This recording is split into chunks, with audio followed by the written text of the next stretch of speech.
Hello everyone, today I'm going to show you how to withdraw fiat from KuCoin without extra fee. So just tap on my KuCoin account and officially logged in, and you will be just tap on this in dashboard the convert button. So after getting inside, from here you will just select the coin like this Ethereum, and I will be converting USDT. So just select the USDT and you will just select the amount which you have, and after you will just tap to enter amount with zero fees. So after zero fees you will just tap on to withdraw button.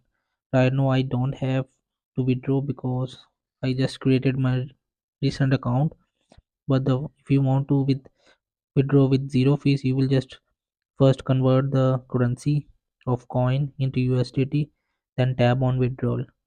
Right now I don't option because I just don't complete my KYC verification, but you will just convert it and withdraw easily.